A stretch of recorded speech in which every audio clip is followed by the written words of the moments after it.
प्यारे भैया बहनों नमस्कार। विद्या भारती मैथ्स के ऑफिशियल यूट्यूब चैनल पर आप सभी का हार्दिक स्वागत है।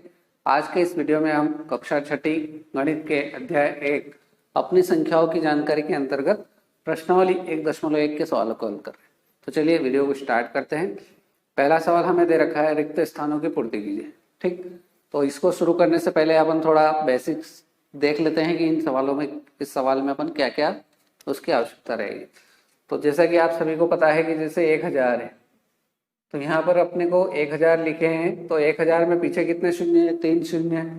तो यहाँ अपन इसको याद रखना है कि 1000 में 3 जीरो रहते हैं। ठीक, इसी प्रकार से यदि 1 लाख लिखा जाएगा तो 1 लाख के पीछे कितनी शून्य आती है, तो वो आपको याद रखना है। तो 1 लाख में 5 जीरो होती है। चलिए देख लेते हैं। इकाई, दहाई, सैकड़ा, हजार, 10,000, लाख। 1 लाख लिखा है तो पीछे कितनी शून्य लगी है? 5 जीरो लगी। इसी प्रकार से यदि 1 करोड़ लिखा है तो 1 करोड़ में कितनी शून्य आती है? तो 7 शून्य आती है। 7 जीरो 1 करोड़ में आती।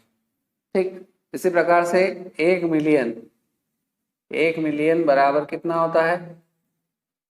यदि आपको नहीं पता है तो 1 मिलियन में 10 लाख होता है।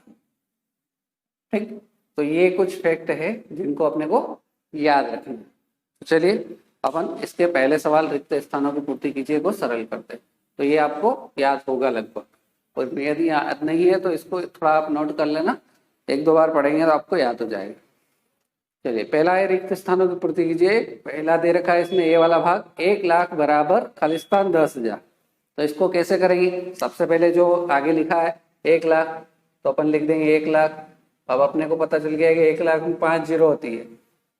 ठीक, और बटे में जो पीछे लिखा है वो बटे में लिख देंगे। कितना लिखा हुआ? 10,000, तो ये 10,000 लिख दिया। ठीक, अब इसको भाग दे देंगे। तो नीचे 4 जीरो है और ऊपर 5 जीरो है, तो 4 जीरो से 4 जीरो कट जाएगा, तो कितना बचा? 10 बचा।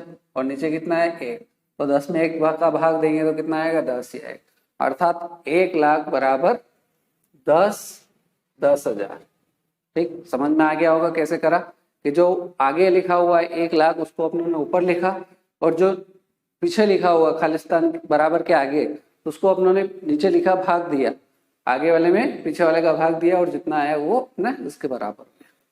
चलिए दूसरे को करते हैं। 1 मिलियन। अब 1 मिलियन बराबर अपनों ने देखा है 10 लाख होता है, तो 1 लाख में 5 शून्य होता है, तो 10 लाख में कितना शून्य होगा? 6 शून्य होगा, तो ये 6 शून्य हो गया। ठीक, अब 100,000 है तो पहले 100 लिख देते हैं। ठीक, और हजार में कितनी जीरो रहती है? 3 जीरो रहती है। अब इसको सरल कर लेते हैं, गिन लेते हैं कितनी शून्य है। 2 और 3 5 शून्य है और ऊपर 6 शून्य है, तो ये 5 शून्य से 5 शून्य काट देते हैं, तो कितना बचा? यहाँ पर भी ऊपर 10 बचा और नीचे कुछ भी नहीं बचा, 1 बचा। फिर से 10 में 1 का भाग देंगे तो कितना आएगा? 10 ही आएगा। अर्थात 1 मिलियन बराबर 100,000। ठीक, क्लियर है। चलिए अगला नेक्स्ट करते हैं, सी वाला। 1 करोड़ बराबर खालिस्तान 10 लाख। तो 1 करोड़ में 7 शून्य, 1 2 3 4 5 6 और 7। ठीक, अब पीछे लिखा हुआ है खालिस्तान 10 लाख, तो 1 लाख में कितने शून्य होती है? 5 शून्य। 10 लाख तो 1 शून्य और बढ़ जाएगी, तो 6 शून्य हो जाएगी। 2 3 4 5 6। जब इसको सरल करेंगे तो नीचे 6 शून्य से ऊपर की 6 शून्य कट जाएगी, तो फिर से अपने पास क्या बचा? ऊपर 10 बचा, नीचे 1 बचा, तो फिर से आंसर कितना आ जाएगा? 10 आ जाएगा। अब आपको ये रटना नहीं है कि सब में 10 आ रहा है तो आप कुछ भी नहीं करना है, सब में 10-10 लिख दो, ऐसा नहीं करना है। इसके फंडे को समझना। ठीक, नेक्स्ट डी वाला है। 1 करोड़ बराबर खालिस्तान मिलियन। तो 1 करोड़ लिख देते हैं सबसे पहले। 1 के पीछे 7 शून्य लगेगी, 4 5 6 7। ठीक, अब यहाँ 10 लाख बोला था लेकिन यहाँ पर मिलियन बोला है, तो 1 मिलियन बराबर कितना होता है? 10 लाख, तो वही आ जाएगा 10 लाख में। 1 के पीछे 6 शून्य, 3 4 5 6, तो 6 शून्य से 6 शून्य कट जाएगी, तो ऊपर कितना बचेगा? 10 और नीचे बचेगा 1, तो अर्थात अपना उत्तर कितना आ जाएगा? 10।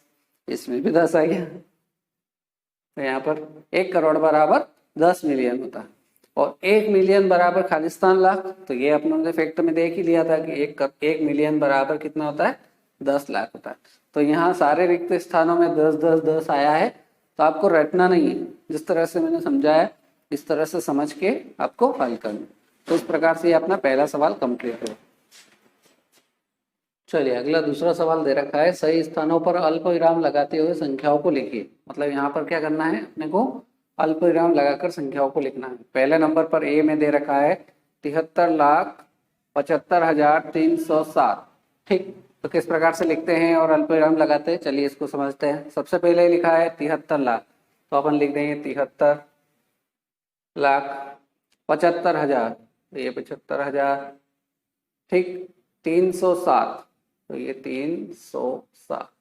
ठीक, अब ये लिख दिया। अब अपने को अल्प विराम लगाना है, तो ये इकाई, इकाई, दहाई, ये सैकड़ा, हजार, 10,000, लाख और ये 10 लाख।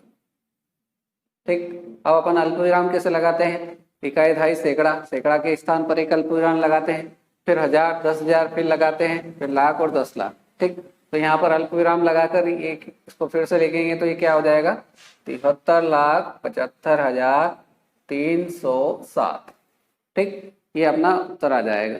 यहाँ पर पहला अल्प विराम इकाई, दहाई, सैकड़े के बाद लगेगा, फिर 1000, 10,000 के बाद लगेगा, और फिर जो संख्या रहेगी, अगर आगे और संख्या रहेगी तो फिर लाख, 10 लाख, फिर करोड़ पे लगेगा, फिर यहाँ पर 2 संख्याओं के बाद लगेगा। तो ये अपना पहला भाग हो गया। ठीक, दूसरा दे रखा है 9,05,41,। ठीक, तो 9 करोड़, तो ये 9 करोड़, फिर 5 लाख। ठीक है, तो 5 लाख जो है वो एक में आएगा, एक अंक है तो एक डिजिट में 05 लिखना पड़ेगा, क्योंकि लाख जो है वो 10 लाख वाला तो खाली है, 10 लाख वाला अंक 0 आएगा क्योंकि 5 लाख। ठीक, 5,41,। ठीक, तो 1000 वाला भी खाली और 0,41, सैकड़ा भी खाली और 41। तो चलिए सही है कि नहीं, इकाई, दहाई, सैकड़ा, 1000, 10,000, लाख, 10 लाख और करोड़।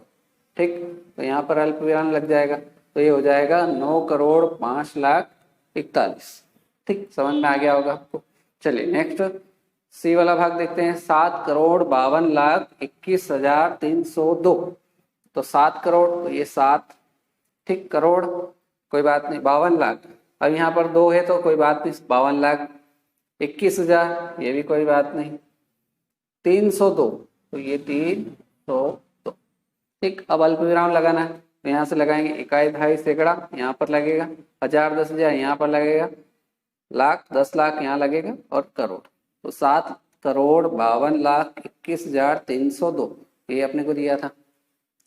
अगला देखते हैं डी वाला, 58,423,202। अब ये सोचेंगे आप ये क्या आ गया, तो ये अंतरराष्ट्रीय पद्धति है, कैसे लिखेंगे इसको, 58 मिलियन, तो ये 58 मिलियन। ठीक, 423,000, तो 423,202, 202। तो इस वाली पद्धति में क्या करते हैं, 3 के बाद अल्प विराम लगाते हैं, तो 1 2 3 यहाँ अल्प विराम, 1 2 3 यहाँ अल्प विराम। ठीक, तो ये हो गया अपना 58,423,202। ठीक, यही अपने को दिया हुआ था। अब ई वाला भाग दे रखा है अपने को आखिरी, 23,30,010। ठीक, तो 23 लाख सबसे पहले लिखा है, तो 23 लाख लिख देते हैं। फिर यहाँ पर 30,000, तो ये 30,000 लिख देते हैं। अब सैकड़े में कुछ भी नहीं है। ठीक, तो यहाँ पर क्या लगा देंगे, एक शून्य लगा देंगे, और फिर कितना है 10, तो ये 10। अब इसको देख लेते हैं, इकाई, दहाई, सैकड़ा, 1000, 10,000, लाख, 10 लाख। 23,30,010। तो अल्प विराम लगाना है, इकाई, दहाई, सैकड़ा, यहाँ अल्प विराम, 1000, 10,000 यहाँ अल्प विराम और आगे 2 ही। ठीक, तो इस प्रकार से अपन अल्प विराम लगाकर संख्याओं को लिख सकते हैं। तो ये अपना सवाल क्रमांक 2 भी पूरा हो गया। बहुत ही सरल है, आपको समझ में आ गया। ठीक, तीसरा सवाल पर बढ़ते हैं अपन। तीसरा सवाल हमें दे रखा है, उपयुक्त स्थानों पर अल्प विराम लगाइए और संख्या नामों को भारतीय संख्यांकन पद्धति में लिखिए। ठीक है, तो अल्प विराम भी लगाना है और संख्यांकन, भारतीय संख्यांकन पद्धति में भी इनको लिखना है। पहली संख्या अपने को दे रखी है 8759576 ठीक, तो पहले तो इसको देख लेते हैं क्या लिखा हुआ है। इकाई, दहाई, सैकड़ा, 1000, 10,000, लाख, 10 लाख, करोड़। 8,75,95,762। ठीक, तो अपन लिखेंगे यहाँ इसका हल। सबसे पहले तो इसको अल्प विराम लगाना है, तो ये ऐसा कैसा ही लिख देते हैं, ठीक, अल्प विराम कैसे लगाते हैं, इकाई, दहाई, सैकड़ा, एक अल्प विराम यहाँ लगेगा, 1000, 10,000 यहाँ लगेगा, लाख, 10 लाख यहाँ लगेगा। ठीक, तो ये अल्प विराम लगा दी। अब इसको लिखना है शब्दों में भी भारतीय संख्यांकन पद्धति में, तो लिखेंगे 8,75,95,762। चलिए लिखते हैं इसको, 8 करोड़ 75, 8,95,762, 762। ठीक है, तो इस प्रकार से इसको लिख देना, पहले अल्प विराम लगाना है और फिर इस प्रकार से लिख देना। ये अपना पहला भाग। बी नंबर पे दे रखा है अपने को संख्या 8546,283। ठीक, अब इस संख्या को सबसे पहले तो अपन अल्प विराम लगाकर लिख देते हैं। यहाँ लिखेंगे हल 8546,283। ठीक, अब इसको देखते हैं ये क्या संख्या लिखी हुई है, इकाई, दहाई, सैकड़ा, यहाँ अल्प विराम, 1000, 10,000 यहाँ अल्प विराम, लाख और 10 लाख। ठीक, तो ये है 85,46,283, 85,46,283। अब इसको शब्दों में लिख देंगे, तो ये 85 लाख, ठीक, 46,000,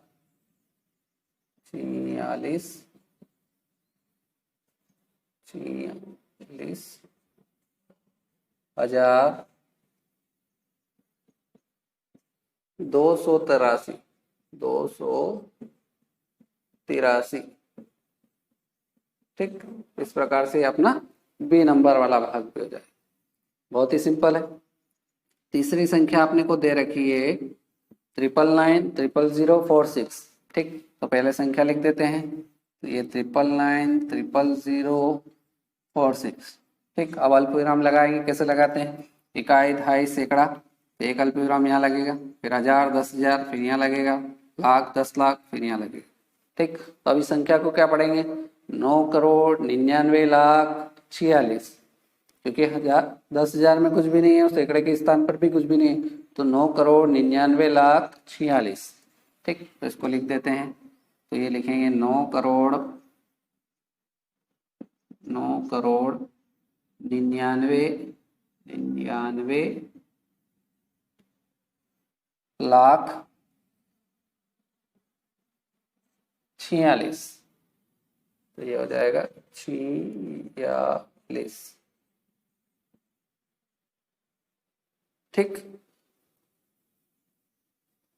चौथा डी नंबर का दे रखा है अपने को संख्या 98432,701। ठीक, तो इसको लिख लेते हैं सबसे पहले। हल किस प्रकार से होगा, तो जो संख्या लिखी है उसी को लिख देते हैं वो पहले, 98432,701। ठीक, अब अल्प विराम लगाना है, इकाई, दहाई, सैकड़ा, यहाँ एक अल्प विराम, सैकड़े के बाद फिर 1000, 10,000 के बाद एक अल्प विराम, लाख, 10 लाख के बाद। तो ये संख्या बनी अपनी 9,84,32,701। 9,84,32,701 शब्दों में लिख देते हैं, 9,84,00,000, उसके बाद क्या है 32,000, 32,000, उसके बाद क्या है 32,000 के बाद 701, यहाँ लिख देंगे 701। इस प्रकार से ये अपना प्रश्न क्रमांक 3 बहुत ही सिंपल है, केवल अल्प विराम लगाना था और जो संख्या लिखी थी उसको भारतीय संख्यांकन पद्धति में लिखना था। वेरी सिंपल क्वेश्चन है, आप सभी को समझ में आ गया। चलिए बढ़ते हैं इस प्रश्नावली के अंतिम सवाल की तरफ। चौथा सवाल हमें दे रखा है, उपयुक्त स्थानों पर अल्प विराम लगाइए और संख्या नामों को इस बार अंतरराष्ट्रीय संख्यांकन पद्धति में लिखना है। अंतरराष्ट्रीय संख्यांकन पद्धति में जैसे जो संख्या लिखी हुई है 3210098, तो इसमें अंतरराष्ट्रीय संख्यांकन पद्धति में क्या आता है कि 3 3 के बाद कमा लगाते। ठीक है, तो किस प्रकार से हल होगा ये सवाल, चलिए देखते हैं। पहले ए नंबर पर अपने को संख्या दे रखी है 78921092। ठीक, तो इसको हल करते हैं। सबसे पहले इस संख्या को ऐसा कैसा लिख देते हैं, 78921092। ठीक, अब उसके बाद अल्प विराम लगाना है, तो तीन तीन का जोड़ा है इसमें, 1 2 3 यहाँ अल्प विराम, 1 2 3 यहाँ अल्प विराम, फिर 2 ही है। तो इसको कैसे लिखेंगे, 78,921,092, 78,921,092। तो लिखते हैं 78 मिलियन, उसके बाद क्या है 921,000, 921,000 और सैकड़ा खाली है, क्या है 92। तो ये क्या हो गया 78,921,092। ठीक है, बहुत ही सिंपल है। बी वाला भाग दे रखा है, उसमें संख्या है 7452283। तो इसको कैसे हल करेंगे, चलिए देख लेते हैं इसको भी। तो पहले संख्या ऐसे कैसे लिख लेते हैं, 7452283। ठीक, अभी हमने देखा कि तीन तीन के जोड़े होते हैं, 1 2 3 यहाँ अल्पविराम लगे, 1 2 3 यहाँ अल्पविराम। तो इसको क्या पढ़ेंगे, 7,452,283। चलिए लिख देते हैं। तो 7 मिलियन, क्या होगा ये 7 मिलियन, उसके बाद क्या लिखा हुआ हजार में 452, तो लिखेंगे 452,000। और आखिरी में कितना लिखा है 283, तो लिख देंगे 283। ठीक है, तो इस प्रकार से बहुत ही सिंपल है। अंतरराष्ट्रीय पद्धति में तीन तीन का जोड़ा बनता है, ये अपने को ध्यान रखना है। चलिए सी नंबर वाली संख्या है अपने पास 999,85,102। तो पहले संख्या लिख लेते हैं 999,85,102। अब अल्प विराम लगाना है, तो क्या करेंगे, तीन तीन का जोड़ा, 1 2 3 यहाँ अल्प विराम, 1 2 3 यहाँ अल्प विराम, और आगे 2 है। तो ये संख्या क्या बनी, 99,985,102। लिख देते हैं इसको, 99 मिलियन,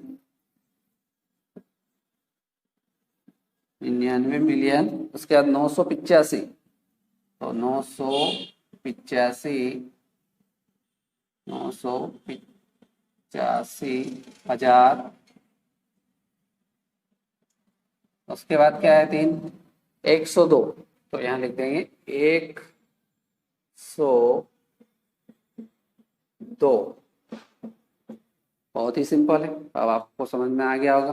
चलिए आखिरी और अंतिम भाग दे रखा है डी भाग, इसमें अपने को संख्या दे रखी है 4,8,480,49,831। पहले संख्या लिख देते हैं 4,8,0,49,831। ठीक, अब अल्प विराम लगाना है, तीन तीन के जोड़े, 1 2 3 यहाँ अल्प विराम, 1 2 3 यहाँ अल्प विराम, और आगे 2। तो ये संख्या बनी आपकी 48,49,831। तो देखें इसको 48 मिलियन। ठीक, उसके बाद क्या है 49,000 और आखिरी जोड़ा क्या है 831। देखते हैं 831। ठीक, इस प्रकार से अपना ये चौथा सवाल समाप्त हुआ, और इसी तरह से अपनी ये प्रश्नावली 1.1 समाप्त हुई। उम्मीद करता हूँ कि बहुत ही सरल सवाल है, आपको वीडियो अच्छा लगा होगा, सारे सवाल समझ में आ गए होंगे। यदि वीडियो अच्छा लगा हो तो वीडियो को लाइक करना, अपने दूसरे भैया बहनों को भी शेयर करना, और अभी तक यदि आपने चैनल को सब्सक्राइब नहीं किया तो चैनल को सब्सक्राइब भी कर लेना। और मिलते हैं नेक्स्ट वीडियो में ऐसे ही नए सवालों के साथ, नई प्रश्नावली के साथ। जय हिंद, जय भारत।